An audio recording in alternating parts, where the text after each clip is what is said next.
وہ خاموشی سے اپنی پسندیدہ اسپاٹ پر آ بیٹھی۔ اپنے کمرے کی کھڑکی کا یہ کونا اس کی ایک جنت تھا، جہاں سے دنیا اس کے قدموں میں بکھری رنگ برنگی نظر آتی تھی۔ خوبانیوں اور اخروٹوں کے گھنے جنگلوں اور سائپرس کے ننھے ننھے پھولوں سے ڈھکا یہ مہکا ہوا قدرتی نظارہ کل اس عمارت میں الگ خوفناک باب رقم ہوتے ہوتے رہ گیا، ورنہ حالت مختلف بھی ہو سکتے تھے۔ اسے یہ جگہ چھوڑنی پڑی، اور اس جگہ میں کچھ عجیب و غریب مغناطیسیت تھی، کوئی گہرا طلسم تھا جو اس کو اپنی طرف کھینچتا تھا، اپنا اسیر کرتا تھا۔ وہ اس علاقے کے سحر میں گرفتار شاید آسانی سے یہاں سے نکل نہیں سکتی تھی۔ کھڑکی سے سر ٹکا کر اس نے حد نگاہ تک چراگاہوں کا جائزہ لیا۔ خوبانیوں کے جنگل میں تیز تیز قدم اٹھا کر دوڑتے قیمت خان کا، آسمان پر دھل کر نکھرے بادلوں کا اور تازہ دم چست گھوڑوں کا۔ پری اس کے لیے چائے بنا لائی تھی۔ وہ سائڈ ٹیبل پر میٹ پر کپ دھرتی ابھی تک اس سے شرمائی تھی۔ پری بھی انہی خوبصورت نظاروں کا حصہ تھی۔ یہ سہمے ڈرے ہوئے خوفزدہ چہرے اس کا اپنے اوپر سے اعتبار اٹھا دیتے تھے۔ وہ ظالم نہیں، پر قدرت کے مظلوموں نے اسے آقاؤں کا ایک حصہ سمجھ لیا تھا۔ وہ پری کو دیکھ کر شگفتگی سے مسکرا دی، نکھری ہوئی بے ریا مسکراہٹ، دوستی کی طرف ایک قدم۔ لیکن اس کو مسکرانے کا اذن نہیں تھا، شاید اس کی ہونٹوں پر مسکراہٹ لپکی جو اس نے دانتوں میں کچل کر توڑ ڈالی۔ بہت بہت شکریہ پری۔ اس نے چائے کا بڑا سا گھونٹ حلق میں اتارا۔ اب تمہارے مالک کیسے ہیں پری؟ اس نے اس کو یوں ہی کھولنے کے لیے سوال جڑا تھا، شاید اسی طرح ان لوگوں کے دل میں اس کا خوف کچھ کم ہو۔ بابا بتاتے ہیں اب اچھے ہیں۔ بیلا مسکرا دی۔ بڑا نپا تلا جواب تھا۔ 11-12 سال کی اتنی سی کم عمر لڑکی کے اس سیاست دانی جواب پر وہ ہنس دی، لیکن وہ اس کے سامنے اسی طرح کھڑی تھی، مؤدب اور خاموش۔ اس نے چھوٹی کرسی اس کے سامنے رکھتے ہوئے دوسری کرسی خود سنبھال لی۔ بیٹھ جاؤ پری۔ وہ بیٹھ گئی، لیکن قالین پر۔ یہ بتاؤ، باہر وادی میں گھوڑے کیوں نکالے جا رہے ہیں؟ کیا یہاں گھوڑ دوڑ ہوتی ہے؟ مالک لوگ سواری پر جا رہے ہیں، بابا نے بتایا تھا۔ لیکن پری، مالک گھوڑے پر تو نہیں بیٹھ سکتے؟ خان گل جی اور میاں ڈاکٹار صاحب جائیں گے جی۔ آپ کی پیالی خالی ہو گئی؟ نہیں۔ وہ جان بوجھ کر پیالی ادھوری چھوڑ کر کھڑکی میں جا کھڑی ہوئی۔ تمہارے علاقے کے گھوڑے بہت خوبصورت ہیں۔ ہاں جی، اس نے وثوق سے کہا۔ اور لوگ بھی۔ ہاں جی۔ اس نے دور تک پھیلے سبزہ میں خوبانیوں اور باداموں کے درختوں کے اندر اندر کسی شخص کو دوڑتے دیکھا۔ وہ بہت عجیب آدمی تھا، اس نے حیرت سے سوچا۔ وہ ہمیشہ انہی سبزہ زاروں میں منڈلاتا رہتا ہے، لیکن اس کو اجازت نہیں دیتا کہ وہ یہاں کوئی چھوٹی موٹی تفریح منا سکے۔ شاید خوبانیوں کے باغ کے اس طرف کسی دوسرے سردار کی زمین شروع ہوتی ہو۔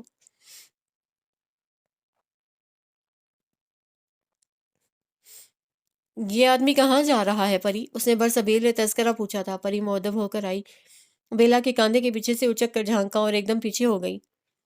کون سا آدمی جی؟ بیلا کو احساس ہوا وہ کم عمر ہونے کے باوجود بے وقوف نہیں تھی۔ ابھی تو تم نے دیکھا ہے اس شخص کو۔ بری بات پری، مہمانوں کے ساتھ جھوٹ بولنے سے گناہ ہوتا ہے۔ پری کا منہ رنگا گیا۔ کچھ بھی ہو، وہ اس عمر میں گنہگار نہیں ہونا چاہتی تھی۔ وہ الفاظ اس کے حلق میں پھنسے، اسے تھوک نکلا۔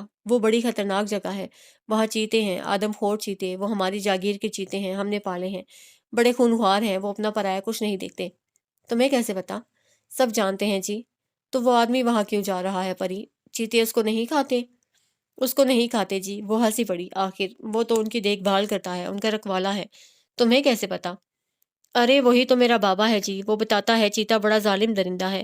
وہ بھوکا ہو تو اپنے سامنے بڑے سے بڑے درندے کو چیر پھاڑ دیتا ہے۔ تو قیمت خان ہی پری کا بابا ہے۔ اس نے چائے ایک گھونٹ میں خالی کر دی۔ پری حالی پیالی لے کر شکر کا کلمہ پڑھتی نکلی۔ وہ خاموشی سے پھر باہر جھانکنے لگی۔ قیمت خان دیکھتے ہی دیکھتے درختوں کے جھنڈ میں کہیں نظروں سے غائب ہو گیا تھا، جہاں تک اس اونچی جگہ سے وادی اور آبادی نظر آ رہی تھی۔ چیتے چھپے چیتوں کا ٹھکانے کا کچھ پتہ نہیں چل رہا تھا۔ غالباً حفاظتی اقدام کے تحت درندوں کو بستی سے میلوں دور بسایا گیا تھا، لیکن رات میں تو انہیں کھلا چھوڑ دیا جاتا ہے، اور کیا معلوم جو وہ رات کو ٹہلتے ٹہلتے اس کھڑکی تک آ جاتے ہوں۔ اسے جھرجھری آ گئی۔ غالباً اسی لیے بیبی کی ہدایت ہے کہ کھڑکی کے دروازے رات تک اچھی طرح مقفل ہونے چاہیے۔ اس نے ایک نظر کھڑکی سے باہر جھانکا۔ سبزہ زاروں پر سفید چاق و چوبند گھوڑے مالک کے اشارے کے منتظر تھے۔ خان گل کو وہ پہچانتی تھی، ساتھ میں دوسرے شخص سرجن نثار ہی ہو سکتے تھے۔ وہ خوش باش ہنستے مسکراتے لوگ تھے۔ انہیں زندگی سے لطف اٹھانا آتا تھا، کیونکہ زندگی نے ان کو کوئی خاص دھچکے نہیں پہنچائے تھے۔ اس کے دیکھتے دیکھتے انہوں نے گھوڑوں کو ایڑ لگائی اور ٹاپوں کی مسحور کن آوازیں آہستہ آہستہ دور ہوتی چلی گئیں۔ قیمت خان کی طرح وہ بھی نظروں سے اوجھل ہو گئے، حالانکہ جب تک وہ نظر آتے رہے وہ ان کی ساری خوشی، ساری زندگی یہاں سے محسوس کرتی رہی تھی۔ کتنی شدت سے اس کا جی چاہا وہ بھی ان کے ساتھ گھوڑا دوڑاتی بھاگے، لیکن افسوس یہ اس کے باپ کا گھر نہیں تھا۔ وہ یہاں صرف ملازم ہی تو تھی، اور ابھی اس نے رائڈنگ میں مہارت بھی کہاں حاصل کی تھی۔ ابھی تو گھوڑے پر بیٹھنے، جس کو جاکی ماسٹر ماؤنٹ بولتے تھے، اور ایڑ لگانے کے درس پر تھی کہ سارے سبق ادھورے رہ گئے۔ یہ بھی غنیمت ہوا کہ مریم کو بھیج کر بیبے نے اسے بلوا لیا۔ وہ بار بار ماضی کی طرف دوڑ جاتی تھی، حالانکہ اب تو ماضی بھی اس کا اپنا نہیں رہا تھا، اور حال بھی کوئی قابل ذکر چیز نظر نہیں آ رہی تھی۔ گھوڑے نہ چیتے، تم پریشان ہو؟ وہ بعض اوقات بیبے کے علم نجوم پر ہراساں ہو جاتی تھی۔ وہ ان سلائیوں میں الجھی مختلف نمونوں کے بار بار خانے گنتی، بار بار بھولتی، وہ مخاطب کی طرف نگاہ کیے بغیر تیر کی طرح اس کے دل میں اتر جاتی تھی۔ نہیں تو، اس نے خجالت سے کہا۔ انہوں نے تھوڑی دیر کام روک کر بڑے غور سے اس کی شکل دیکھی، پھر الٹے گھروں پر چڑھائے سیدھے گھر گننے لگیں۔ تم آرام تو نہیں کر رہی تھیں؟ میں نے یوں ہی بلا لیا۔ میں نے کہا تم کہیں گھبرا نہ رہی ہو؟ آرام ہی ہے ہر وقت بیبے، یہاں کام ہی کون سا ہے؟ سرجن نثار ناشتے کی تعریف کر رہے تھے تو خان گل نے بتایا، یہ ناشتہ تم نے تیار کیا ہے۔ وہ غالباً کوئی حلوہ یا کوئی ایسی ہی چیز تھی۔ وہ جانتی تھی ناشتے میں کوئی قابل ذکر بات نہیں تھی، لیکن خان گل نے اپنی ممنونیت میں مہمان کو بھی شامل کرنے سے دریغ نہیں کیا۔ ہاں، مجھے یاد آیا، بیبے چونکی وہ سوجی کے حلوے کی تعریف کر رہے تھے۔ پھر دانیال خان نے بھی ان کی اجازت سے ایک دو چمچے کھائے تھے۔ اس کا منہ رنگا گیا۔ سب لوگ بہت مصروف تھے، میں نے سوچا، اس نے شرمندگی سے کہا۔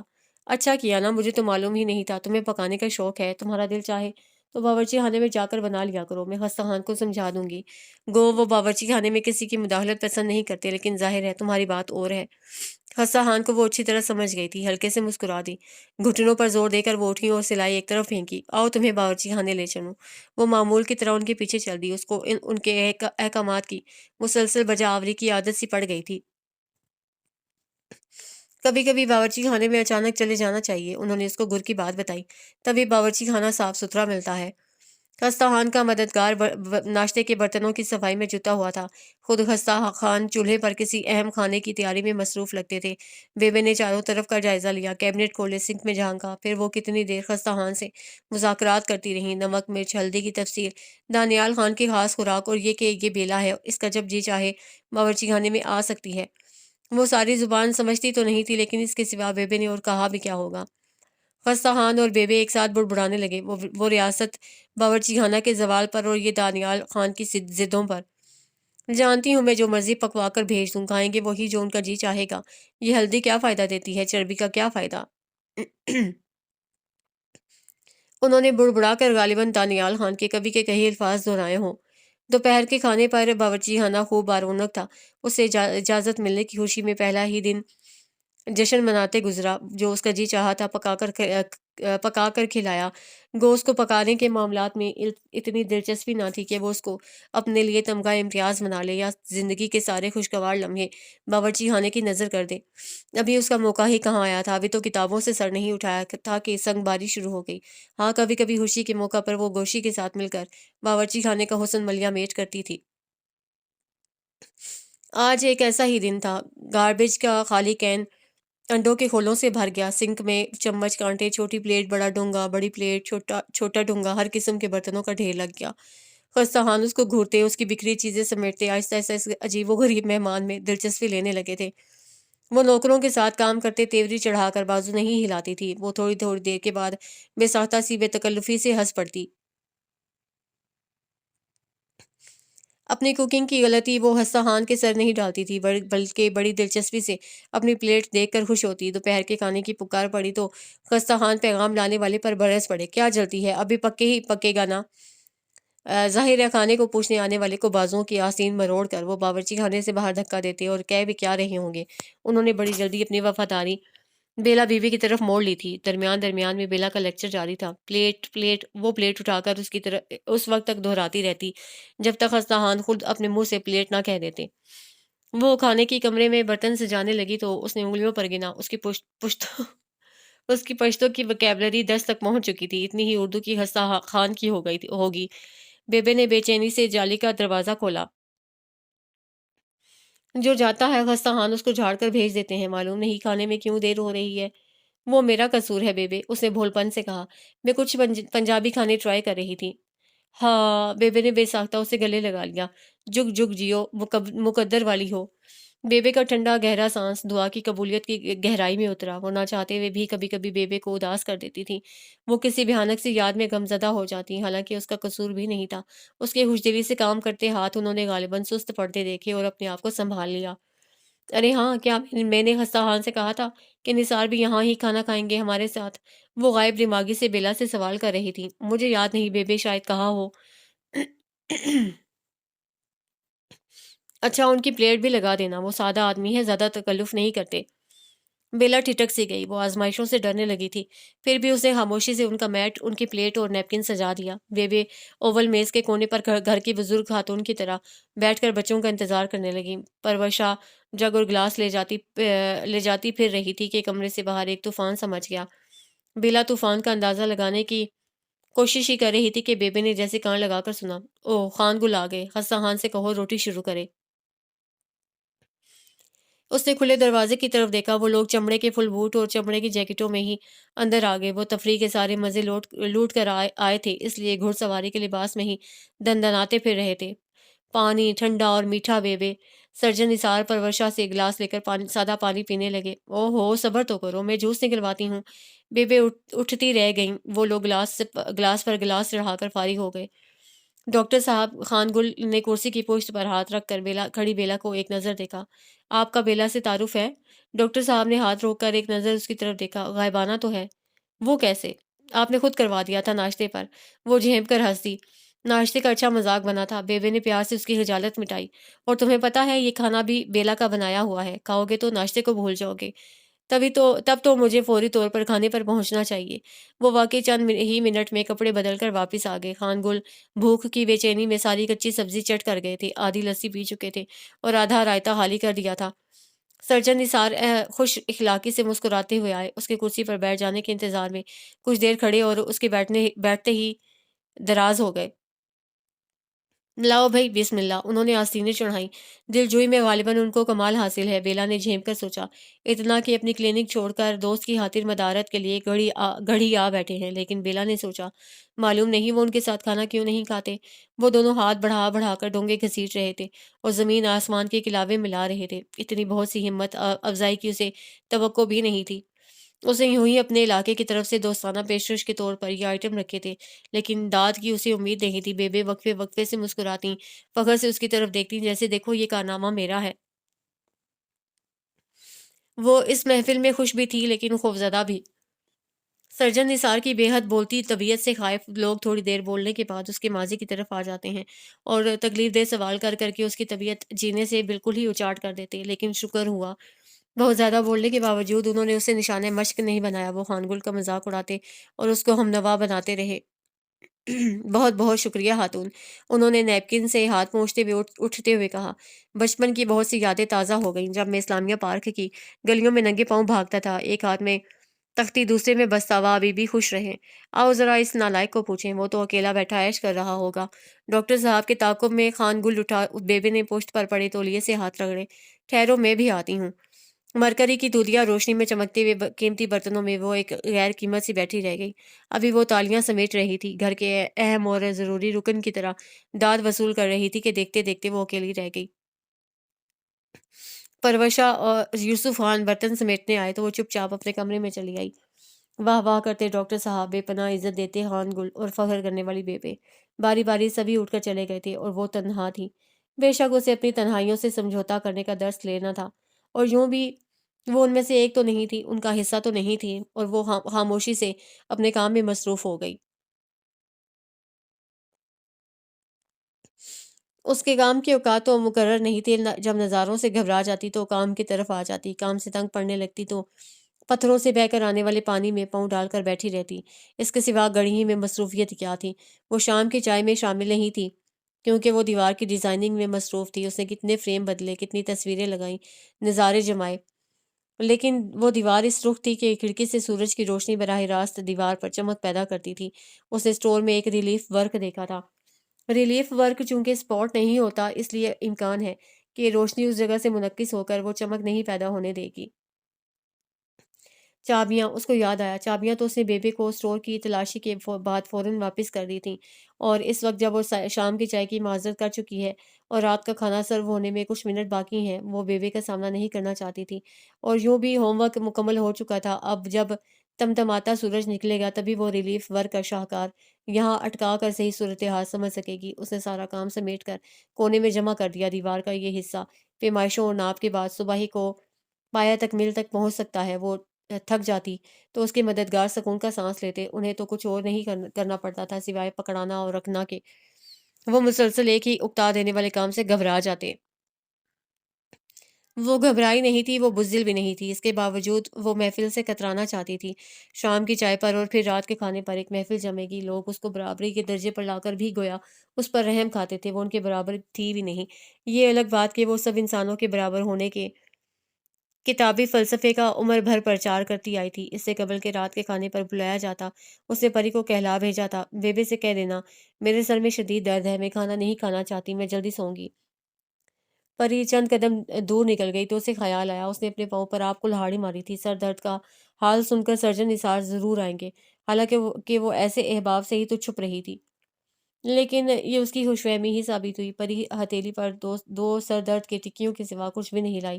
یہ بھی ایک طرح سے اچھا ہی ہوا، وہ مایوس نہیں ہوئی۔ وہ لوگوں سے غلط توقعات قائم کرنے کے کمپلیکس سے نکل آئی تھی۔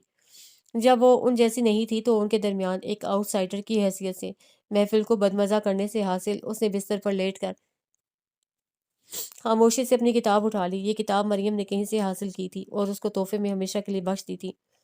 یہ کسی عورت کا لکھا ہوا کچا سا رومانی ناول تھا۔ وہ عام زندگی میں ایسی کتابوں کو سانپ بچھوؤں کی طرح گھناؤنی سمجھتی تھی، لیکن اب جب سے یہ کتاب اس کے ہاتھ لگی تھی وہ روزانہ اس کے چند صفحے پڑھ کر سوتی تھی۔ باقاعدہ پڑھنے کی نوبت تو اب تک آئی نہیں۔ ہاں، ان آنکھوں کو اس مشق کی جو عمر بھر کی عادت تھی اس کی تسکین ہو جاتی، نیند بھی سہولت سے آ جاتی۔ ہاں، البتہ صبح کا ناشتہ وہ گول نہیں کر سکتی تھی۔ بیبی ناشتے پر اس کی ایسے عادی ہو گئی تھی جیسے لوگ صبح کے اخبار کے۔ وہ معمول سے لیٹ نہیں ہوئی تھی، اس کے باوجود کھانے کا کمرہ سونا پڑا تھا۔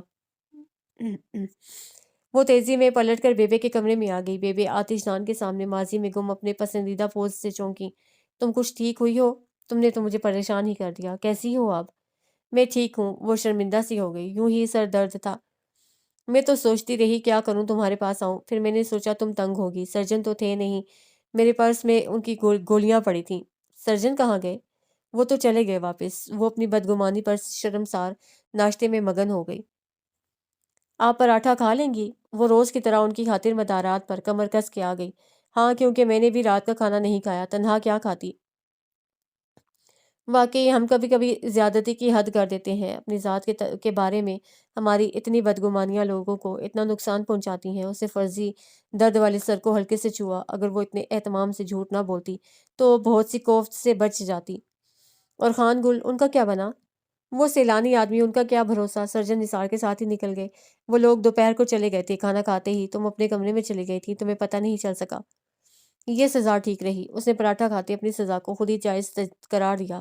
آج سردی بہت ہے، اپنا خیال رکھنا۔ وہ اتنی محبتوں کی حقدار نہیں ہے، اور کبھی محبتوں پر اس کا اعتماد بالکل ہی ختم ہو جاتا ہے، اور کبھی اس کو لگتا کہ محبتیں انجام کار انسان سے چھن جاتی ہیں۔ وہ مہمانوں کے کمرے کی دیوار میں پھر مصروف ہو گئی۔ اسٹور میں جو کام سب سے زیادہ اس کو پسند آیا وہ مٹی کی ایک چوکور ریلیف ورک تھی۔ یہ مٹی کا دروازہ تھا جس کے ایک طرف مٹی کی بیل ستونوں سے لپٹی اوپر تک چلی گئی تھی۔ دروازے کے سامنے 3 خستہ سیڑھیاں، گھر پرانا لگتا تھا لیکن پتہ نہیں کہاں تھا، لگتا تھا زندہ ہے، جیسے ابھی مدتوں کا بند دروازہ کھول کر کوئی باہر آ جائے گا۔ اس نے یہ تصویر مرکز میں لگائی، چند اوول تصویریں آس پاس سجاوٹ کے لیے رکھی تھیں۔ اس نے اس دیوار پر بہت وقت لگا دیا، اس کو اندازہ تھا، لیکن یہ گیسٹ روم کی مرکزی دیوار تھی۔ اس دیوار کی آرائش کے بعد ہی بیڈ کو سیٹ کرنے کا مسئلہ آنا تھا۔ سائیڈ لیمپ کی روشنی براہ راست سائڈ کی تصویروں پر جانی چاہیے۔ درمیان والی بڑی تصویر کے عین نیچے بستر کا مرکز آنا تھا۔ اس نے کام روک کر کھانا کھایا۔ گزشتہ روز اسے کچھ زیادتی کرتی تھی۔ بیبی ایسی جان نثار اور معصوم کے ساتھ ایسے پرائمری اسکول کے جھوٹے بہانے چلتے اچھے نہیں لگتے۔ وہ ہنستی مسکراتی ان کے ساتھ لیونگ روم میں آ گئی۔ ٹرالی خوبصورت برتنوں اور خوش شکل کھانوں سے معمول کے مطابق چمکتی ملی۔ اسے وہ ان سے بھوک چمک اٹھتی، وہ جب سے گھڑی آئی تھی اس کی بھوک خوب کھل گئی تھی، ورنہ وہ ایک مدت سے برائے نام کھا رہی تھی۔ شاید یہ گھڑی کا ماحول تھا، وہاں کی خوراک تھی، یا وہاں کے سرخی مائل پانی کا اثر، کہ وہ کھاتی بھی خوب تھی، بھاگتی دوڑتی بھی خوب، اور دن بھر کی مشقت کے بعد ذرا بھی نہ تھکتی۔ سفید نازک چینی کی پلیٹ پر جھکی وہ بیبے کے لمبے لمبے قصے سنتی رہتی، بنو اور کوہاٹ کی باتیں، بڑے بڑے شہروں کے قصے۔ پھر وہ رات کے کھانے کے بعد ہلکی سی چہل قدمی کرتیں۔ پہلے وہ مریم کے ساتھ تھوڑی دیر کے لیے گیلری میں لمبائی کے رخ 2 3 چکر لگاتی تھیں۔ اب بیلا آ گئی تو وہ بچپن کی باتیں سناتی، کتنے ہی چکر آہستہ آہستہ پورے کر لیتیں۔ یہ ان کو سرجن نثار کا مشورہ تھا، ورنہ امکان تھا کہ ان کے گھٹنے بالکل ہی ناکارہ ہو کر رہ جائیں گے۔ پھر نیند کا وقت آ جاتا اور صبح سے معمول پھر اسی طرح شروع ہو جاتے، حتیٰ کہ 3 4 دن پہلے ہونے والے حادثے کے مضر اثرات رفتہ رفتہ لوگوں کے ذہن سے زائل ہو گئے۔ وہ بھی مکمل طور پر بھلا تو نہیں پائی تھی، لیکن ایک تو کام کی مصروفیت، اس پر دانیال خان بالکل ہی کمرے میں بند لوگوں پر مضر اثرات مرتب کر رہے تھے۔ کبھی کبھی ان کے احکامات کسی کی زبانی باہر آتے، یا پھر دن بھر میں چند منٹ کے لیے بیبے ان کے کمرے میں چلی جاتی۔ شاید وہ مردم بیزار تھے کہ بستر پر لیٹے رہنے جیسی کڑی سزا کی تنہائی میں بھی ان کو کسی ہمدم کی محتاجی نہیں تھی۔ شاید سردار دانیال خان ایسے ہی غیر متعلق سے شخص تھے، اور وہ غالباً گڑھی کے عوام کی زندگی میں عدم مداخلت کی پالیسی پر یقین رکھتے تھے۔ اس نظریے نے انہیں تھوڑا سا لاپرواہ بنا دیا۔ وہ نسبتاً آزادی محسوس کرنے لگی تھی کہ اس کو بیبے کا پیغام ملا۔ ان کا حکم تھا، نہا دھو کر کپڑے بدل کر تیاری کر کے آؤ۔ ایسا ناگہانی حکم ان کی طرف سے پہلے تو کبھی نہیں آیا تھا۔ وہ پیغام لانے والے سے کوریت کوریت کر بھی نتیجے پر نہیں پہنچ سکی، سوائے اس کے کہ ضرور بیبے کے کوئی ایسے واقف گھڑی میں مہمان ٹھہرے ہوں گے جن کے سامنے اس کی عزت افزائی چاہتی ہوں۔ وہ نہا دھو لی، اس نے کپڑے بھی تبدیل کر لیے، جوگرز کے بجائے سینڈل پہن لیے، بالوں میں خوب برش کیا، اور آئینے کے سامنے کھڑے ہو کر بھی وہ کتنی دیر یہ فیصلہ نہ کر پائی کہ اسے اور کیا تیاری کرنی چاہیے۔ جویلری کی اس کو عادت نہیں تھی۔ ہاں، ٹاپس تھے کانوں میں جو ہر وقت پڑے رہتے، میک اپ کا نہ اسے شوق تھا نہ اسے ضرورت سے زیادہ کوئی سامان رکھا۔ بیبے کے پاس پہنچی تو انہوں نے ایک نظر میں ہی دیکھ لیا کہ اس کی صحت مند شفاف جلد کسی آرائش کی محتاج نہیں تھی۔ کپڑے بھی اس کے سادہ تھے لیکن جچ رہے تھے، ان کی اوپر سے نیچے تک پڑتی تنقیدی لیکن توصیفی نگاہوں سے وہ بوکھلا گئی۔ کیا بات ہے بیبے، آپ نے بلایا تھا؟ ہاں، انہوں نے آگ کے شعلوں سے نزدیک ہوتے کہا۔ دانیال خان نے پیغام بھیجا ہے، وہ چائے ہمارے ساتھ پیئیں گے۔ ہمارے ساتھ مطلب؟ وہ تھوڑا سا گھبرا گئی۔ میرے اور تمہارے ساتھ، اور گھر میں ہے ہی کون؟ میں ڈائننگ ہال چیک کر لوں؟ وہ گویا مستعدی سے اپنی ڈیوٹی پر آ گئی۔ انہوں نے اس کو تیزی میں اٹھ جانے سے روکا۔ وہ شام کی چائے ہمیشہ اسٹڈی میں پیتے ہیں۔ وہ رک سی گئی، وہ کبھی ان کے کمروں کی طرف نہیں گئی تھی۔ ایک دن اتفاق سے اسے ان کو آفس دیکھ لیا تھا بس، اور اس بات کو بھی ایک وقت گزر گیا تھا۔ بے ساختہ خوف زدہ دل کو ہموار کرنے کی جدوجہد میں وہ کرسی پر بیٹھ گئی۔ وہ کسی سے ڈرنا نہیں چاہتی تھی، اس کو مرعوب ہونا پسند نہیں تھا، لیکن اپنے دل کے اس ڈر پر خود اس کا اعتماد نہیں رہا تھا۔ تم ان سے اعتماد سے بات کرنا جیسے تم کرتی ہی ہو۔ انہوں نے اس کے خوفزدہ چہرے پر ایک اطمینان کی ایک نظر ڈالی۔ جب انہوں نے مجھ سے کہا وہ تم سے ملنا چاہتے ہیں تو میں نے شکر کیا۔ تمہارا ان سے ابھی تک باقاعدہ تعارف بے نہیں ہوا، اس دن بھی وہ جلدی میں تھے، اسی لیے تو میں نے کہا تھا تیار ہو کر آنا۔ شاید وہ تم سے گھر کی ارینجمنٹ کے سلسلے میں کوئی بات کریں، پہلی ملاقات ہی اصل انٹرویو ہوتی ہے۔ وہ ان کی ہدایت کے بموجب تیار ہو کر آئی ہی تو نہیں تھی۔ ایک نظر اس نے خود کو جھک کر دیکھا۔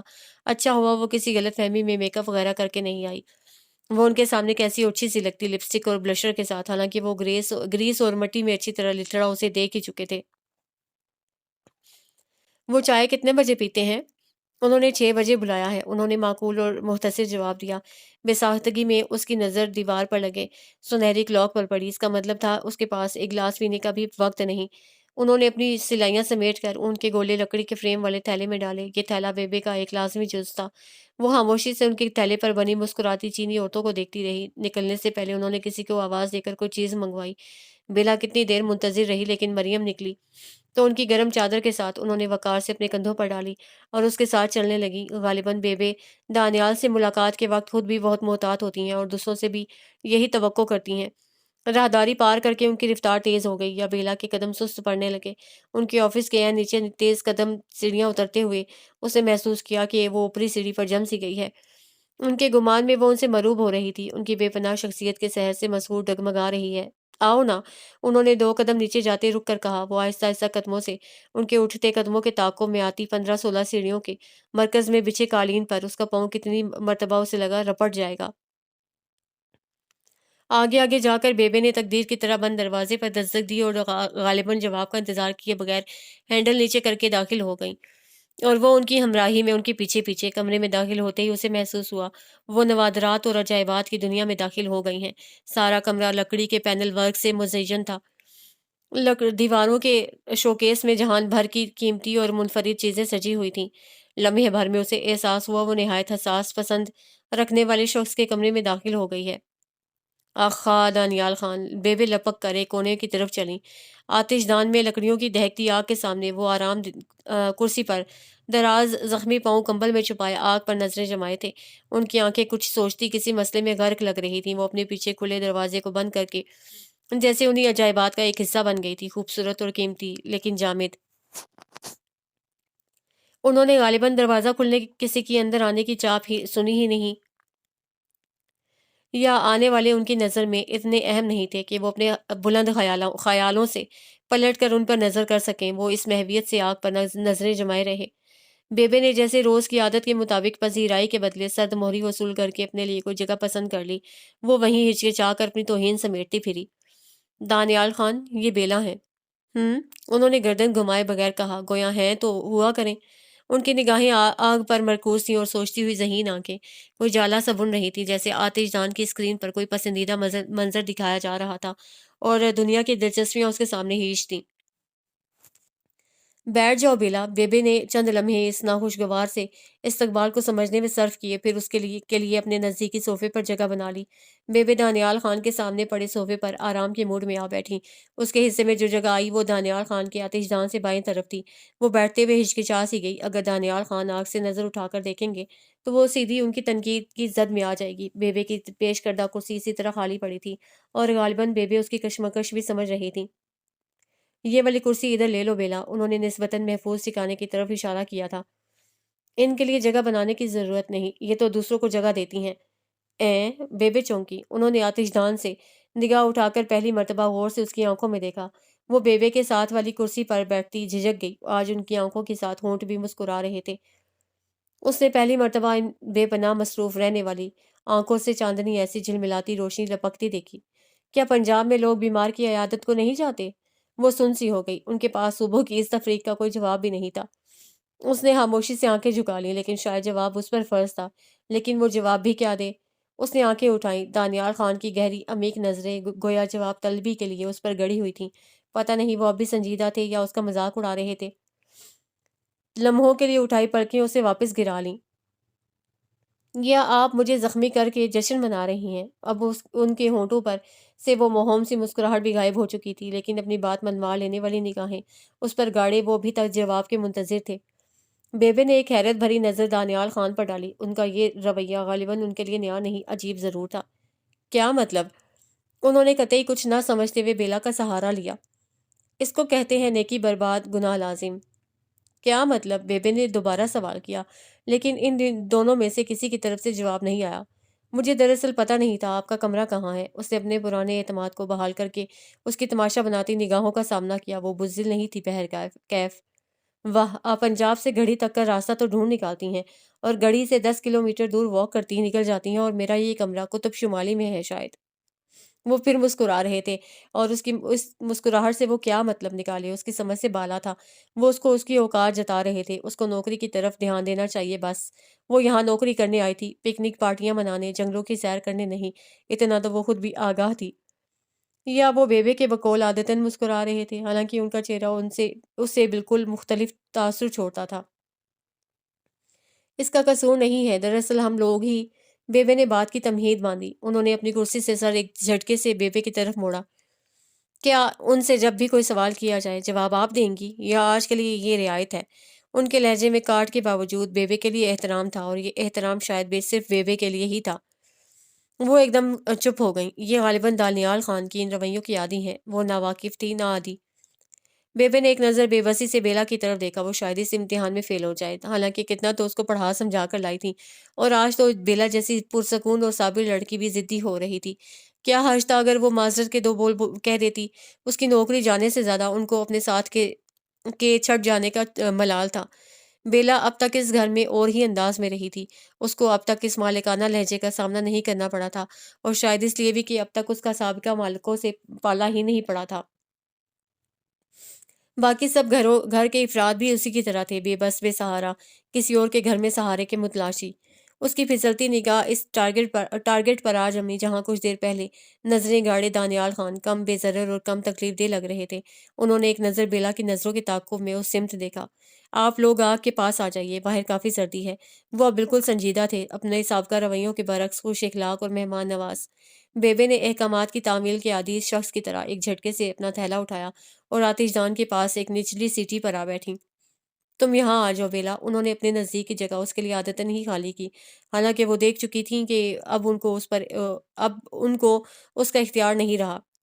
نہیں، آپ اس جگہ بیٹھیے، یہ آگ کے قریب ہے۔ انہوں نے ایک بڑا کشن ہاتھ بڑھا کر اپنی کرسی اور آتش دان کے درمیان پھینک دیا۔ علاوہ ازیں مجھے آپ سے بات کرنے کے لیے گردن گھمانی پڑتی ہے، اور میں اس طرح زیادہ آرام محسوس کر رہا ہوں۔ وہ خاموشی سے اپنی جگہ سے اٹھی اور کشن پر آ بیٹھی۔ کشن پر بیٹھنے سے پہلے اس کا ہلکا سا رخ موڑا ہی تھا کہ وہ بول اٹھے، اس کو بالکل وہیں رہنے دیں جہاں میں نے رکھا ہے۔ وہ بیٹھ گئی چپ چاپ، گو حکم کی بے جا تعمیل اس کے لیے دشوار تھی۔ ہاں، اس طرح ٹھیک ہے، تھینکس یو۔ اور آپ بتائیے، گڑھی نے آپ کو اور آپ نے گڑھی کو اچھی طرح سمجھ لیا؟ وہ اپنی کرسی کی آرام دہ پشت پر سر ٹکا کر اس سے سوالات پر اتر آئے، اطمینان اور سکون سے، گویا وہ بھی ان کا کوئی پالتو جانور تھی۔ وہ اسے سدھا رہے تھے، پہلے کوڑے برساتے رہے اور اب تھپ تھپانے پر اتر آئے۔ اتنی جلدی تو اس پر رکت طاری نہیں ہوتی تھی، لیکن کبھی ایسا وقت آتا ہے جب اس نے آنسو بہانے کی بجائے پینے کی کوشش کی۔ انہوں نے اس کے لیے کشن بھی تو اسی جگہ پھینکا تھا جہاں وہ سیدھی ان کے تیروں کی زد میں آتی تھی۔ اطمینان سے کرسی کی پشت پر دھرا سر انہوں نے سیدھا کیا، کتنی دیر اس کی نگاہوں کی سیدھ میں اس کے نیچے اوپر جھکتی پلکوں کو دیکھتے رہے۔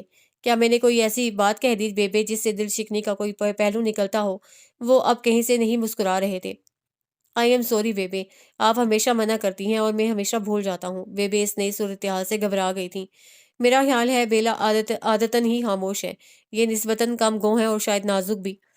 بیبے اس کے دفاع کے لیے ہر وقت ہی آمادہ رہتی تھی۔ اچھا، ان کی آنکھوں میں لہجے بھر کے لیے شرارت چمکی، اور اب تک میں یہ سمجھ رہا تھا کہ یہ بہت دلیر ہیں۔ بہرکیف وہ سنجیدہ ہوئے۔ میں بہت سی چیزوں کے لیے آپ کا ممنون ہوں۔ آپ کے طفیل مجھے نئی زندگی ملی اور یہ زخم ملا۔ آپ بر وقت نہ پہنچتی تو واقعی چیتے مجھے کھا چکے ہوتے۔ بیبے نے بے چینی سے سر اٹھایا، اس سے قبل کہ وہ اس ناسمجھ میں آنے والے پزل کو چھیڑتی دانیال خان ان کی طرف متوجہ ہو گئے۔ بیبے، ہم لوگوں نے تو ان کو آج یہاں چائے پر مدعو کیا تھا، کیا چائے نہیں ملے گی؟ وہ تیزی سے اٹھیں، پہلے انہوں نے بیل بجائی، پھر کسی کا انتظار کیے بغیر خود ہی تیز قدم اٹھاتی سیڑھیاں چڑھ گئیں۔ میرا خیال تھا آپ سب لوگوں کی طرح میرا حال پوچھنے آئیں گی، تو میں تفصیل سے آپ کا شکریہ ادا کروں گا۔ مجھے ڈاکٹر نے فی الحال پاؤں پر زور ڈالنے سے منع کیا ہے، ورنہ میں خود آ جاتا۔ گو جان بچانے والی چیز کے سامنے شکریہ جیسا لفظ بڑا بے معنی، بڑا رسمی سا لگتا ہے، لیکن آخر ہم اپنے احساس کا اظہار کیسے کریں؟ اور میں نے تو شاید کچھ کہہ کے آپ کو برہم ہی کر دیا ہے، حالانکہ میری نیت نہیں تھی۔ شاید میں نے الفاظ نہیں چنے۔ آپ جانتی ہیں اردو میری مادری زبان نہیں۔ وہ جانتی تھی ان کی مادری زبان کوئی بھی ہو، ان کو اپنی گفتگو پر عبور حاصل ہے۔ وہ اس کا یہاں مرتبہ اور مقام جان کر اس کا شکریہ بھی اس طرح ادا کر رہے تھے جیسے اس پر بہت بھاری احسان کر رہے ہوں، اسے اکسا رہے ہوں کہ وہ ان کے ساتھ بدتمیزی پر اتر آئے۔ وہ بھی تو اپنی برداشت آزمانے نکلی تھی۔ مریم کے آگے آگے بیبے چائے کے لوازمات لیے آئیں۔ انہوں نے کمرے میں داخل ہوتے ہی گھبرا کر بیلا کی طرف دیکھا۔ اس کو خاموش دیکھ کر انہوں نے اطمینان کا ایک گہرا سانس لیا، گویا جس ہنگامے کا خدشہ تھا وہ نہیں ہوا۔ اسٹڈی کے آخری حصے میں رکھی کھانے والی میز کے سامنے کرسی بچھا کر وہ چائے بنانے لگیں۔ تم جاؤ مریم، انہوں نے دانیال خان کی طرف دیکھتے غیر محسوس طریق پر اردو میں کہہ دیا۔ وہ جانتی تھی وہ نوکروں کی یلغار سے گھبراتے ہیں۔ آپ کچھ لیں گے دانیال؟ کیا ہے؟ کباب ہیں اور بسکٹ۔ ہاں، دے دیجئے۔ ذرا تم تکلیف کرو گی بیلا؟ انہوں نے ان کی چائے میں چینی گھول کر اس کو پکڑا دی۔ وہ کچھ رکی، پھر اس نے سامنے دھری تپائی پر چائے کی پیالی اور سرونگ ڈش سے باری باری چیزیں سرو کی، اور جواب میں ہلکا سا سرد سا شکریہ وصول کر کے اپنی پیالی لینے چلی گئی۔ بیبے اس کی پیالی میں چائے انڈیلتے اس کی منتظر بیٹھی تھیں۔ وہ خاموشی سے اپنی پیالی کھسکا کر وہیں میز کے سامنے رکھی دوسری کرسی پر بیٹھ گئی۔ آپ واپس اپنی جگہ پر آئیے۔ اس نے ابھی پہلا گھونٹ ہی بھرا تھا کہ ٹھٹک گئی۔ واقعی یہ انداز تحکم ہاں کی معنی مختارانہ تو تھا ہی۔ کچھ کچھ پرائمری اسکول کے ماسٹر کی طرح ان کو روب جماتے رہنے کی عادت پڑ گئی تھی۔ یہ ان کی ساری عمر کی عادت تھی بقول بیبے، اور اس کو حکم ماننے کی عادت کتنی عمروں میں پڑے گی وہ مظلوم سی بھی نظر آنا پسند نہیں کرتی تھی۔ اس نے خاموشی سے اپنی پیالی اٹھائی اور واپس اسی کشن پر آ بیٹھی۔ اس سارے عمل کے دوران وہ چائے کی پیالی ہاتھ میں روکے اس کے اٹھتے اور بڑھتے قدموں پر ایک سنگین سی نظر رکھے ہوئے تھے۔ یہاں آنے کے بعد آپ کیا کرتی تھیں؟ یہاں آنے سے پہلے آپ کیا کرتی تھیں؟ موت کے کنویں میں موٹر سائیکل چلاتی تھیں، اور اب بھاگتی ہوئی کہاں جا رہی تھیں؟ کسی خاص جگہ نہیں، یوں ہی۔ کچھ اندازہ ہے آپ کو کہ آپ گھڑی سے کتنی دور تھیں؟ اس نے سر اٹھا کر ان کی طرف دیکھا۔ وہ سنجیدگی کے ٹھوس لبادے میں نہایت غیر سنجیدہ سوال داغ رہے تھے۔ اندازہ نہیں، اس نے صاف آواز میں کہا۔ وہ مذکورہ چیتے، ان سے آپ کی پرانی یاد یاد اللہ ہے، وہ آپ کو کچھ نہیں کہتے؟ چیتے، شیر، انسان، میرا کوئی کچھ نہیں بگاڑ سکتا، اس نے حتمی لہجے میں کہا۔ اس کا مطلب تینوں سے آپ مقابلہ کر چکی ہیں، ان تینوں میں سے کم خطرناک کون ہے؟ وہ پیالی میں سے چائے کا پہلا گھونٹ لیتے رک گئی۔ گڑھی عیسیٰ خان کا مالک یہ شخص اتنا بے وقوف نہیں جتنا الجھے سوالوں سے اسے بنانے کی کوشش کر رہا ہے، لیکن وہ ایسا کیوں کر رہا ہے؟ اس نے ان کی اپنے پر مضبوطی سے جمی نگاہ کا بہادری سے سامنا کیا۔ درندہ تو کوئی بھی کم خطرناک نہیں ہو سکتا۔ ان کے چہرے پر کسی نامعلوم رنگ کا کوندا لپکا۔ انسانوں کی درندگی کے بارے میں کیا دیکھا؟ میں نے انسان کو اپنی آنکھ سے نہیں دیکھا، اس نے صداقت سے بتایا۔ کتابوں کہانیوں سے دیکھا ہے، اور میرے خیال سے لوگ برے نہیں ہوتے۔ تبھی انہوں نے کسی نتیجے پر پہنچ کر اطمینان سے کہا۔ میں بھی حیرت زدہ تھا، یہ آپ کا چہرہ کسی عیسائی راہبہ جیسا تاثر کیوں دیتا ہے؟ بہن بھائی ہیں آپ کے؟ نہیں۔ والدین؟ نہیں۔ گڑھی میں رہتے رہتے وہ ان سوالوں کے جواب دینے کی اس قدر عادی ہو چکی تھی، اب اس کا گلا نہیں روندتا تھا، اس کی آواز نہیں بھراتی تھی۔ لیکن شاید یہ اس کا گمان ہی تھا، کیونکہ سوال کرنے والے نے کتنی دیر کا وقفہ دیے رکھا۔ آپ جہاں رہتی تھیں وہاں آپ کے دوست احباب تو ہوں گے، آپ کے رشتہ دار، ملنے والے؟ ہم لوگ اتنے سوشل نہیں تھے۔ ہم لوگ؟ انہوں نے تھوڑا سا زور دے کر پوچھا تھا۔ ہاں، چائے ٹھنڈی ہو گئی اور تم نے ایک گھونٹ نہیں بھرا۔ بیوے نے تیزی سے اٹھ کر اس کے ہاتھ سے چائے کی پیالی لے لی۔ انہوں نے اپنی سادگی میں دانیال خان کی برہم نگاہوں کی پرواہ بھی نہیں کی۔ لاؤ، میں دوسری بنا کر دیتی ہوں۔ ذرا تکلیف کیجیے، دوسری پیالی مجھے بھی بنا دیجیے۔ وہ بڑے ماہر انٹرویور تھے، انہوں نے اپنی گرم پیالی سے ایک قطرہ بھی ضائع نہیں کیا تھا۔ میرا خیال ہے پہلے بیلا کو چائے پینے دیں، انہوں نے دونوں کو اپنی اپنی پیالیاں تھماتے ہوئے کہا۔ کون بیلا؟ انہوں نے حیرت سے اپنی بھویں اچکا کر پوچھا۔ بیلا؟ یہ اپنی بیلا، اور کون؟ اوہ! انہوں نے اب متعلق شرمندہ ہوئے بغیر سنجیدگی سے اپنی چائے سے گھونٹ بھرنے شروع کر دیے۔ اس کے ہاتھ میں گرم پیالی تھی اور بیبے کی طرف سے ان کو اجازت نہیں تھی وہ جب تک چائے ختم کرے اپنے سوالوں کا سلسلہ جوڑ سکیں۔ حضرت عمر رضی اللہ تعالیٰ عنہ کے عہد میں کوئی روایت اس نے تاریخ کی کتابوں میں پڑھی تھی۔ پھانسی کے ملزم نے رعایت مانگی تھی، اور وہ جب تک پانی کا کٹورا نہ پی لے اسے قتل نہ کیا جائے۔ کاش وہ بھی اتنی چالاک بن سکے کہ جہاں بخشی کے لیے اپنی چائے کی پیالی ان کی قیمتی قالین پر اوندھا دے، لیکن مکار یہودی نہیں تھے، اور چائے کی پیالی بھی آب حیات نہیں تھی۔ آخر ختم ہو ہی گئی تھی، اور اس کے ساتھ مہلت بھی۔ پڑھا تو خیر آپ نے ہے، یہ تو میں اندازہ لگا ہی سکتا ہوں۔ گاڑی چلانا کس سے سیکھی تھی؟ ابا سے۔ حالانکہ آپ کہہ رہی تھیں آپ نے کبھی نہیں چلائی۔ میرا مطلب تھا جیپ نہیں چلائی۔ واہ، کیا خوب مطلب تھا! کون سی جیپ؟ بیبے کو جواب دینے کے لیے بیلا نے گردن گھمائی تھی کہ تیز لہجے میں دانیال خان نے اس کی توجہ کھینچ لی۔ مطلب یہ کہ آپ نے زیادہ لوگ نہیں دیکھے، جو دیکھے وہ کیسے تھے؟ گڑھی کے جیسے، بیبے جیسے، میرے جیسے، اچھے یا برے؟ نہیں، ان میں سے کچھ زیادہ اچھے تھے، کچھ زیادہ برے۔ وہ چونک گئے۔ حق گو خاتون، آپ یقیناً سچ بولتی ہیں، آپ نے دنیا زیادہ نہیں دیکھی۔ انہوں نے ایک سوچتا ہوا گہرا سانس لیا۔ اور اچھا ہوا کہ نہیں دیکھی، انہوں نے جیسے خود سے بڑبڑا کر کہا، پھر سر اٹھا کر اس کی طرف دیکھا۔ وہی دو مختلف ناقابل فہم انداز میں مسکراتے اور سنجیدہ رہتے، لیکن دراصل وہ اس کو بھی نہیں دیکھ رہے تھے۔ بیلا کو لگا وہ اور خیالوں میں کسی سے مخاطب تھے۔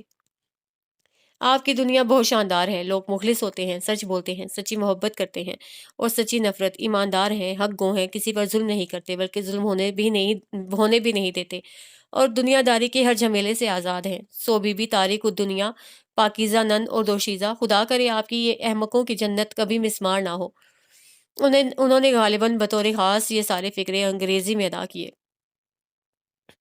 اس نے خاموشی سے ان کی دعاؤں کی طرف دھیان دینے کی کوشش کی، لیکن وہ کرسی پر پہلو بدل رہے تھے غالباً۔ وہ ایک ہی رخ بیٹھے بیٹھے تھک چکے تھے۔ اپنی زخمی ٹانگ کو انہوں نے تھوڑا سا بل دیا، پھر اسے تکلیف دہ جھٹکے سے سیدھا کر لیا۔ وہ اپنی بے ساختہ سادگی سے اٹھ کر ان کی طرف بڑھ گئی۔ کیا واقعی یہ موچ میرے غلط گھسیٹنے سے آ گئی ہے؟ وہ ان کی زخمی ٹانگ کے نزدیک محبت اور توجہ سے ان کی طرف جھکی ہوئی تھی۔ ان کے چہرے کا وہ تکلیف دہ تاثر یکلخت ہوا ہو گیا۔ وہ گھڑی کے مالک کے بجائے ایک چھوٹے سے معصوم بچے کی طرح نظر آنے لگے تھے، بچپن کے شوخی سے بھرپور، زندہ دلی سے مسکراتے۔ اگر آئی بھی ہے تو میں اس موچ کا ممنون ہوں۔ بیبے نے چونک کر سر اٹھایا۔ شاید مسکرانے کے باوجود دانیال خان کی تکلیف میں ایک اضافہ ہو گیا تھا۔ آپ کا بہت بہت شکریہ، آپ سے ملاقات رہے گی۔ انہوں نے بے پرواہ لہجے میں اچانک مسکرانے کا سحر توڑ دیا۔ وہ بیزار انداز میں خود سے الجھ رہے تھے۔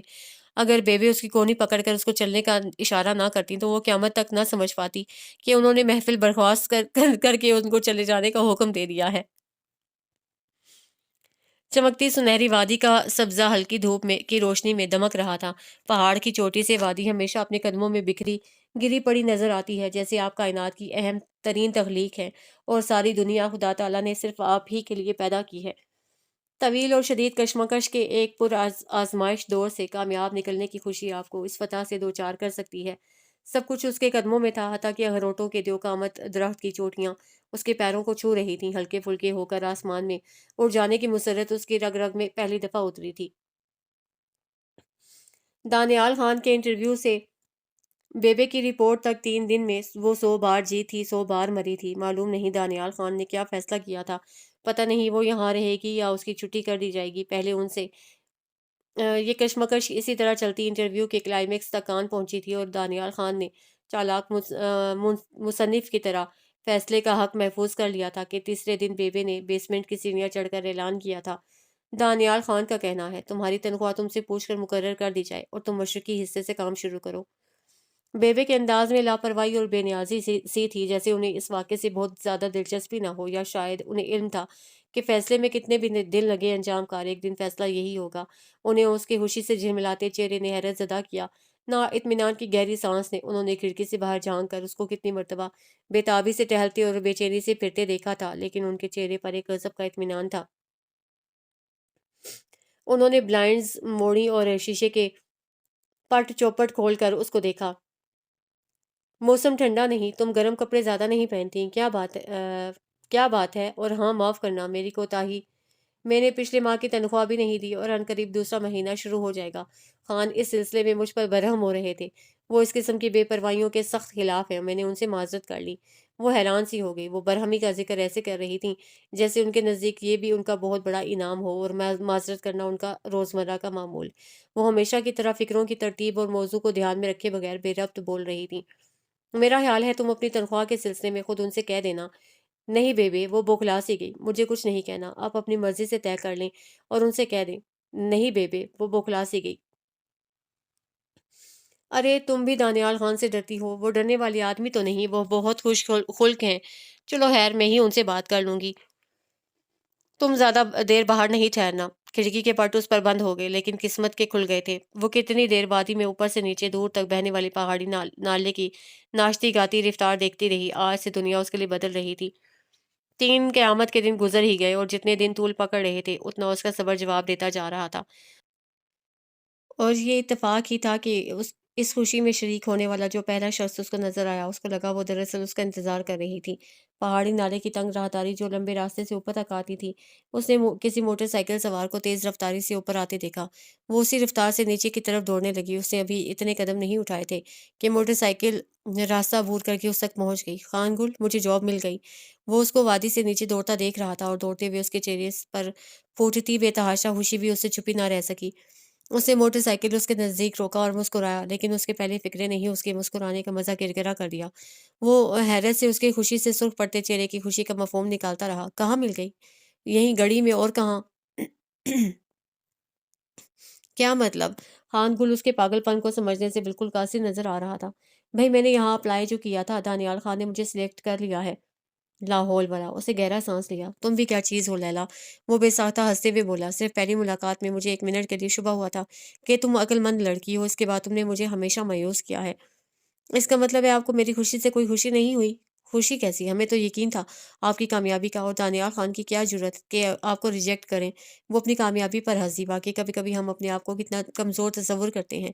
یہ کیسی پرکشش جگہ ہے؟ خان گل اسے چاروں طرف دیکھتے ہوئے بے خودی کے سے عالم میں کہا تھا۔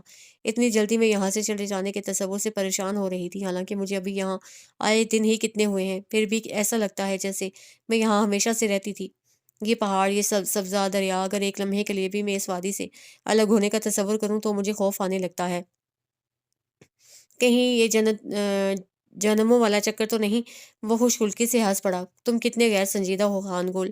اسے سخت مایوسی ہوئی، ابھی بھی اس پر ایک موج طاری تھا۔ خان گل نے اپنی طبیعت کے مخصوص مظاہرے سے اس کا سارا مزہ غارت کر دیا۔ وہ جھنجھلا کر بولنے لگی، تمہیں اس وادی سے کوئی دلچسپی نہیں، شاید یہ محل تمہیں پسند نہیں اور محل کے لوگ تمہیں پسند نہیں، اس لیے بھائی یہاں سے بھاگے پھرتے ہو۔ اصل بات یہ ہے کہ جو چیز آپ کی دسترس میں ہو اس کی آپ کو پرواہ نہیں رہتی، اور تم کہاں پھرتے رہتے ہو، آخر یہاں ٹھہرتے کیوں نہیں؟ اسے اس کے جھنجھلانے کا مزہ لینے کے برعکس نہایت سکون سے ٹھہر ٹھہر کر کہا تھا، یہ آپ سے کس نے کہہ دیا یہ میرے دسترس میں ہے؟ ہاں شاید اس لیے مجھے اس سے نفرت ہے کہ یہ میری دسترس سے باہر ہے۔ محل میں رہنے والوں سے مجھے کوئی ہمدردی نہیں، حالانکہ دیکھا جائے تو ہمدردی کیے جانے کے مستحق تو یہی لوگ ہیں، بے تنہا، بے یار و مددگار، اپنے ذات کے قیدی۔ رہی آپ کی آخری بات، تو آپ نے کبھی خواہش کا اظہار ہی نہیں کیا، ورنہ ہم یہیں پڑے رہ جاتے، یہیں رہ پڑتے، کیونکہ بہرکیف اس محل میں قید کرنے کے لیے آپ کو تو رکھا نہیں گیا۔ وہ خاموشی سے حد نظر تک بکھرے سبزے پر بیٹھ گئی۔ اس نے ایک نظر خان گل کی طرف دیکھا اور معذرت سے مسکرا دی۔ وہ موٹر سائیکل تھامے اسے وضاحتیں صفائیاں پیش کر رہا تھا، جیسے وہ یہاں معزز مہمان کی حیثیت سے لائی گئی تھی، جیسے اس کا کام ہمہ وقت اپنی عزت کروانا، اپنی خدمت کروانا ہو۔ وہ ہلکے سے مسکرا دی، میں سوچ رہی تھی تم آؤ گے تو ان سارے علاقوں میں خوب گھوم پھر کر دیکھوں گی۔ دراصل اس کھڑکی سے صرف ایک ہی ویژن نظر آتا ہے، اور میں وہ دیکھتے دیکھتے اکتا گئی ہوں۔ واہ صاحب، اور ابھی دھوم دھڑکے سے اس وادی سے اظہار عشق کر کے آپ اس وادی سے ہی ہمیں حسد میں مبتلا کیے دے رہی تھیں۔ دیکھتے دیکھتے اکتاہٹ کا اظہار۔ وہ ایک مدت بعد پھر جھوم کر ہنسی تھی، کھل کر ہنسی تھی۔ جب خوشی اندر ہو تو ہر بات سہانی لگتی ہے، ہر چیز انہونی۔ وہ خان گل کی تقریر کے جواب میں کھلکھلا کر ہنس پڑی، تم لوگ آخر اتنی مشکل اردو کیسے بول لیتے ہو؟ لوگ کون لوگ؟ اس کو چنبا سا ہوا۔ تم بے دانیال خان۔ تو دانیال خان کی اردو روانی کی آپ بھی قائل ہو ہی گئیں؟ بڑی عجیب بات ہے، وہ لوگوں کو اپنا قائل کر ہی لیتے ہیں۔ بیلا نے اس کی طرف دیکھا، وہ عجیب انداز میں اپنے بھائی کی بات کر رہا تھا۔ وہ کچھ سمجھنے سے قاصر ہی رہی۔ یہ ایک تکلیف دہ موضوع تھا۔ وہ ان کے آپس کے جھگڑوں سے الگ ہو کر پہاڑوں پر اگے ان بے شمار شگوفوں میں گم ہو جانا چاہتی تھی، اور یہ اتفاق تھا یا اس کی خواہش کا احترام کہ اگلے 2 دن خان گل گھر ہی ٹھہرا تھا۔ ہمہ وقت اس کو اپنی خوشگوار کمپنی سے نوازتا ہنساتا رہتا۔ بے آتش جان کے پاس اپنا کروشیا سنبھال کر نسبتاً نچلی سیٹ پر بیٹھی بنائی میں مصروف رہتی۔ وہ دونوں ان کے آس پاس ہوتے، کبھی نیچے قالین پر بیٹھے تاش پھیلا کر آپس میں جھگڑتے رہتے۔ ان کی چڑیا کی دکی سے حکم کے یکے تک ہر پتے پر جان جاتی۔ بے آنکھ اٹھا کر ان کو تاش کے پتوں پر چھینا جھپٹی کرتے دیکھتی۔ پھر وہ کیرم لے کر آ بیٹھتے اور کالی سفید گوٹیوں کی خاطر ایمان جیسی قیمتی چیز ملیا میٹ کیے ڈالتے۔ وہ خاموشی سے مسکرا کر چپ ہو جاتی۔ یہ خوبصورت سا گھریلو ماحول ان کو قسمت سے نصیب ہوا تھا، اسی لیے وہ اس کے لمحے لمحے کو تعویذ میں لپیٹ کر سنبھال لینا چاہتی تھیں۔ یہ بیلا ہی تھی، وہ جانتی تھی، جس نے اس گھر کو گھر بنایا تھا، جس نے چھت کے نیچے پہلی دفعہ لوگوں کو ہنسنا سکھایا تھا، وہ خود ہنس کر دکھایا تھا، جو دکھوں کی بات اس توجہ سے اور محبت سے سنتی تھی جیسے کوئی دلچسپ قصہ سنا جاتا ہے۔ بیوے نے ایک طویل اور گہرا سانس لیا۔ ایسے طویل طویل گہرے سانس ان کی شخصیت سے چمٹ گئے تھے۔ وہ خود ہی خواہشوں کے جال بنتی تھیں، خود ہی موتیوں کی طرح ڈور ڈور میں اپنی مرضی سے لوگوں کو پروتیں، پھر ایک جھٹکے سے ان کا جال بکھر جاتا، لڑیاں ٹوٹ جاتی اور قیمتی موتی یوں ہی ادھر ادھر رلتے پھرتے۔ پھر ایک طویل اور ٹھنڈی آہ وہ ان لڑیوں کی بربادی پر بھرتیں۔ یہ ان کے اپنے خواب تھے، ان کی اپنی خواہشوں کے طلسم تھے، وہ ان کے تصور کی ڈوری تھی۔ ہولناک سے واہمے ان سب کو ملیا میٹ کر دیتے، وہ سب کچھ برباد ہو جاتا سوائے اسی ایک آہ کے، اور انہوں نے دیکھا بھی کیا تھا؟ ان کی آنکھیں مسلسل بربادیوں کی داستان سناتی تھیں۔ پھر ان کے مشترکہ جھگڑے کی چیخ چیخ ان کو چونکا ڈالتی۔ کبھی خان گل سارے ہتھیار پھینک کر صلح کے موڈ میں آ جاتا، اچانک وہ تاش اور کیرم کی ساری بازیاں ہار جاتا۔ یہ رضاکارانہ نورا کشتی بیلا کے دل کو بھاتی بھی نہیں تھی۔ خیرات کی جیت کی بجائے طاقت سے لڑ کر حاصل کی ہوئی جیت اصل خوشی ہے۔ اسی ایک دن میں انہوں نے خالی زمین کی کھدائی کر کے ایک نسبتاً ہموار زمین کے ٹکڑے پر بیڈمنٹن کورٹ بنا لیا تھا۔ یہ قسمت ہی تھی کہ بیبے نے اسٹور سے ریکٹ اور شٹل کاک کے کین نکال دیے۔ ان ڈور گیمز سے اکتا کر وہ سارا دن اپنا کورٹ چمکاتے رہتے۔ عمارت کے نشیب میں خوشگوار سے قطع پر یوسف خان کی ہمراہی میں وہ اتنی سنجیدگی سے لان کی تیاری میں مصروف رہے جیسے یہاں کوئی بین الاقوامی مقابلہ منعقد ہو رہا ہو۔ چونے کی لائن ہموار کرتی اس نے ایک نظر دیکھا، سامنے وہی پرجلال اور پرشکوہ عمارت اپنی ذات میں اسی وقار سے سربلند کھڑی تھی۔ دائیں طرف اوپر کی منزل میں لہرانے والے براؤن پردے لائبریری کی کھڑکی سے جھانک رہے تھے۔ کسی کسی ہوا کے جھونکے سے پردہ باہر آ جاتا، کبھی اندر کو ہو جاتا۔ لائبریری کی یہ کھڑکی جو مشرق کے رخ کھلتی تھی، جہاں صبح سویرے سورج کی اولین کرنیں داخل ہوتی تھیں۔ اگر سورج نکل آئے لائبریری میں اس وقت کوئی کام ہو رہا تھا، تبھی یہ ہمیشہ کی بند کھڑکی کھلی نظر آ رہی تھی۔ معلوم نہیں اس وقت لائبریری میں کون ہوگا۔ نہ چاہتے بھی اس نے کام روک کر کھلی کھڑکی کے سرسراتے پردوں کی طرف دیکھا۔ پری نے بتایا تھا مالک اپنی لائبریری میں کسی کو گھسنے نہیں دیتے۔ اس وقت ان کی لائبریری میں جو بھی ہے یقیناً وہ مالک کے بہت قریب رہا ہوگا۔ فرسٹ فلور کی لائبریری کے نیچے گراؤنڈ فلور پر ان کے آفس ہیں اور آفس کے نیچے بیسمنٹ تھا۔ وہ اتنے نشیب میں تھے کہ ان کے تہہ خانے کا وینٹ یہاں سے دیکھ سکتی تھی۔ یہ وہی کمرہ تھا جہاں اس کی تقدیر کا سب سے اہم فیصلہ اس کے حق میں ہوا تھا۔ اس کی تقدیر میں اور کیا تھا یہ کون بتا سکتا تھا؟ کیا کر رہی ہو؟ ساری لکیریں ٹیڑھی کر دیں۔ خان گل کی بدمزاجی نے اس کو چوکنا کر دیا۔ خان گل نے بڑے اہتمام سے انچی ٹیپ سے ناپ ناپ کر اور کھیلوں کی مقرر کردہ کتاب سے پڑھ کر اس میدان کے گز فٹ پورے کروائے تھے۔ اس نے بے دردی سے چونا بکھیرتے اس کی محنت پر ذرا بھی دھیان نہ دیا۔ وہ بے ساختہ ہنس دی۔ اس کی ہنسی بہت بے ساختہ تھی، شاید اسی لیے ہمیشہ دلکش لگتی تھی۔ خان گل غصہ میں بھرا پھاوڑا اٹھا کر اس پر لپکا تھا، بجائے شرمندہ ہونے کے۔ اس کو ڈیٹوں کی طرح ہنستے دیکھ کر وہیں ٹھٹک گیا۔ ہمیشہ خوش رہو، اس نے بزرگوں کی طرح دعا دی۔ وہ تھوڑی دیر کے لیے گمسم سا ہو گیا تھا۔ ذرا پرے ہٹو، اس نے پھاوڑے کی لکڑی سے اس کو ایک طرف دھکیلا۔ اتنی محنت سے نشان لگایا تھا، پتہ نہیں کہاں گم ہو گیا۔ اس نے بدمزاجی کے حصار میں دوبارہ گم ہو کر چونے کے ڈھیر میں لکڑی سے ٹٹولا۔ دینا ذرا ٹیپ۔ کام پھر الجھ گیا تھا، معلوم نہیں کھیل کب شروع ہوگا۔ وہ خاموشی سے گھاس پر چوکڑی مار کر تنکے کا رس دانتوں سے چوسنے لگی۔ کئی گھنٹوں کی محنت شاقہ کے بعد لون کھیل کے لیے تیار ہوا تھا۔ ملازمین کی چھٹی ہوئی۔ خان گل دوڑتا ہوا اندر گیا اور ٹریک سوٹ اور جوگرز میں مقابلہ کے لیے تیار ہو کر لمحوں میں باہر آ گیا۔ واہ، تم نے تو بہت اہتمام کیا ہے۔ اس کا مطلب ہار گئے تو مانو گے نہیں، میں نہیں کھیلتی، تم بے ایمان ہو۔ اس کا مطلب یہ نہیں، مطلب یہ ہے کہ کھیلنا نہیں آتا۔ بیبے کو بلاؤ، فیصلہ کون کرے گا؟ بیبے کے فیصلے کو مانتا ہی کون ہے؟ جانبداری کے فیصلے ان کو اچھی طرح دکھائی بھی نہیں دیتا۔ اس کا مطلب سوچ آئے ہو کہ ایمانداری سے نہیں جیتنا۔ وہ بھی وہیں ڈٹائی سے جھگڑتی رہی۔ ایمانداری سے کون کسی کو جیت سکا ہے بی بی؟ اس نے فلسفے کا گہرا موج طاری کر کے ٹھنڈی آہ بھری۔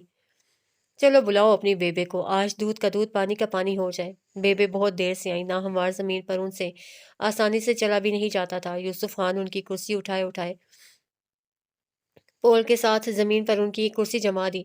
وہ بمشکل گھٹنوں کو سہارتی کرسی کے پاس آ کر رک گئی۔ انہوں نے ایک نظر عمارت کی طرف دیکھا۔ ذرا جھجک کر بیٹھ رہی۔ گیم مکمل ہونے سے پہلے کھانا سرو ہو گیا۔ بیبے نے تمام ضابطے اور قوانین طاق میں رکھ کر گیم ختم کر ڈالی۔ چلو چلو چھوڑو، باقی آ کر کھیلنا۔ وہ اس وقت 12:08 پر تھے اور ان کی نظر میں ان کی سارے دن کی محنت کی یہ اہمیت تھی۔ کھانا لگ گیا ہے، ٹھنڈا ہو جائے گا۔ بیلا نے تابیداری سے ریکٹ اچھال دیا۔ اس نے کبھی بھی بیبے کی حکم عدولی کی ہی نہیں تھی۔ ویسے بھی ان کا دھیان گیم کی طرف تھا ہی نہیں۔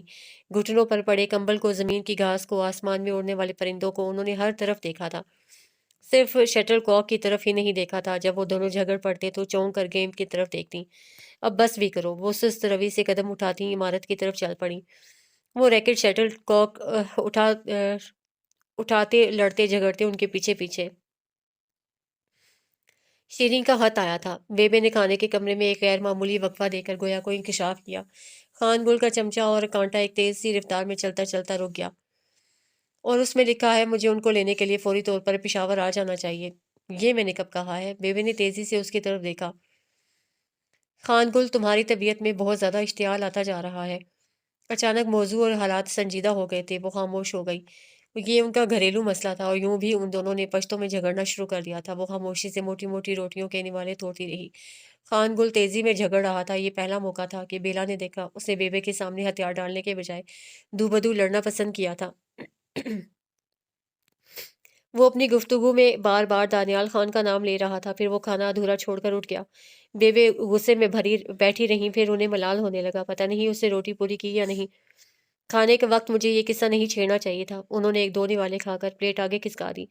دانیال خان، ہر بات میں دانیال خان، اس کا قصور؟